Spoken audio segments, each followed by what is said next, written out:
നമസ്കാരം. Triple P വാർത്താ ചാനലിലേക്ക് സ്വാഗതം. സംസ്ഥാനത്ത് മഴ ശക്തമായി തുടരുകയാണ്. പല ജില്ലകളിലും റെഡ് അലേർട്ടും ഓറഞ്ച് അലേർട്ടും പ്രഖ്യാപിച്ചിരിക്കുകയാണ്. നദികളിൽ ജലനിരപ്പ് ഉയരുന്നു. താഴ്ന്ന പ്രദേശങ്ങളിൽ വെള്ളക്കെട്ട് രൂക്ഷമാകുന്നു. മലയോര മേഖലകളിൽ മണ്ണിടിച്ചിൽ ഭീഷണിയും നിലനിൽക്കുന്നു. മുഖ്യമന്ത്രി ഉൾപ്പെടെയുള്ള ഉന്നതതല സംഘം സ്ഥിതിഗതികൾ വിലയിരുത്തുകയാണ്. ജനങ്ങൾ അതീവ ജാഗ്രത പാലിക്കണമെന്ന് ദുരന്ത നിവാരണ അതോറിറ്റിയും മുന്നറിയിപ്പ് നൽകിയിട്ടുണ്ട്. ഇന്നത്തെ വീഡിയോയിൽ കേരളത്തിലെ മഴ സാഹചര്യം, ജില്ലകളിലെ മുന്നറിയിപ്പുകൾ, പ്രളയ ഭീഷണി, സർക്കാർ നടപടികൾ, ജനങ്ങൾ പാലിക്കേണ്ട നിർദ്ദേശങ്ങൾ എന്നിവ വിശദമായി നോക്കാം.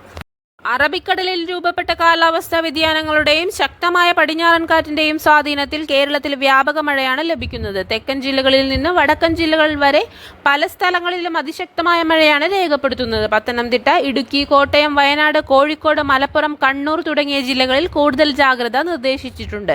തുടർച്ചയായ മഴ കാരണം ചെറുനദികളും തോടുകളും നിറഞ്ഞൊഴുകുകയാണ്.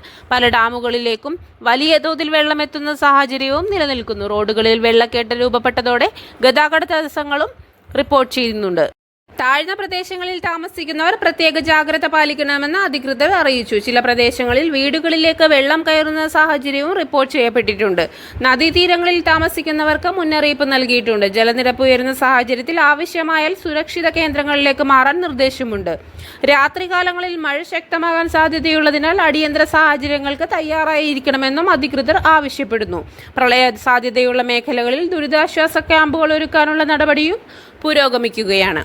മലയോര മേഖലകളിൽ മണ്ണിടിച്ചിൽ സാധ്യത വളരെ കൂടുതലാണെന്ന് മുന്നറിയിപ്പുണ്ട്. പ്രത്യേകിച്ച് വയനാട്, ഇടുക്കി, കോട്ടയം, പത്തനംതിട്ട, മലപ്പുറം ജില്ലകളിലെ മലയോര മേഖലകളിൽ താമസിക്കുന്നവർ കൂടുതൽ ജാഗ്രത പുലർത്തണം.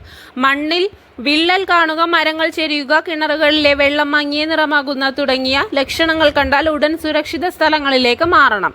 രാത്രികാല യാത്രകൾ പരമാവധി ഒഴിവാക്കാനും നിർദ്ദേശമുണ്ട്. സംസ്ഥാന സർക്കാർ സ്ഥിതിഗതികൾ നിരീക്ഷിച്ചു വരികയാണ്. ദുരന്ത നിവാരണ സേന, ഫയർഫോഴ്സ്, പോലീസ്, ആരോഗ്യവകുപ്പ് തുടങ്ങിയ ഏജൻസികൾ സജ്ജമാണ്. ജില്ലാ കളക്ടർമാർക്ക് ആവശ്യമായ മുൻകരുതലുകൾ നടപടികൾ സ്വീകരിക്കാൻ നിർദ്ദേശം നൽകിയിട്ടുണ്ട്. സ്കൂളുകൾക്കും വിദ്യാഭ്യാസ സ്ഥാപനങ്ങൾക്കും ആവശ്യമായ സാഹചര്യത്തിൽ അവധി പ്രഖ്യാപിക്കാനുള്ള അധികാരവും ജില്ലാ ഭരണകൂടങ്ങൾക്ക് നൽകിയിട്ടുണ്ട്. അടിയന്തര സാഹചര്യങ്ങളിൽ രക്ഷാപ്രവർത്തനങ്ങൾ വേഗത്തിലാക്കാൻ വിവിധ വകുപ്പുകൾ ഏകോപതമായി പ്രവർത്തിക്കുന്നുണ്ട്.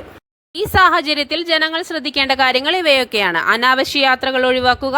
വെള്ളം കെട്ടിക്കിടക്കുന്ന പ്രദേശങ്ങളിൽ പ്രവേശിക്കരുത്. നദികളിലും തോടുകളിലും ഇറങ്ങരുത്. കാലാവസ്ഥാ മുന്നറിയിപ്പുകൾ നിരന്തരം ശ്രദ്ധിക്കുക. മൊബൈൽ ഫോൺ ചാർജ് ചെയ്ത് സൂക്ഷിക്കുക. ആവശ്യമായ മരുന്നുകളും കുടിവെള്ളവും കരുതുക. അടിയന്തര സാഹചര്യങ്ങളിൽ ജില്ലാ ഭരണകൂടത്തിന്റെ നിർദ്ദേശങ്ങൾ പാലിക്കുക. കേരളത്തിൽ മഴയുടെ ശക്തി ഇനിയും കുറയാത്ത സാഹചര്യമാണ്. അതിനാൽ എല്ലാവരും ജാഗ്രത പാലിക്കേണ്ട സമയമാണിത്. ഔദ്യോഗിക അറിയിപ്പുകൾ മാത്രം വിശ്വസിക്കുക. വ്യാജ വാർത്തകൾ പ്രചരിപ്പിക്കരുത്. ഇത്തരത്തിലുള്ള ഏറ്റവും പുതിയ കേരള വാർത്തകൾ ലഭിക്കാൻ, കാലാവസ്ഥ അപ്ഡേറ്റുകളും ലഭിക്കാൻ ചാനൽ ഇപ്പോൾ തന്നെ സബ്സ്ക്രൈബ് ചെയ്യൂ. വീഡിയോ ലൈക്ക് ചെയ്യൂ. നിങ്ങളുടെ പ്രദേശത്തെ സ്ഥിതിഗതികൾ കമന്റായി അറിയിക്കൂ. നന്ദി, നമസ്കാരം.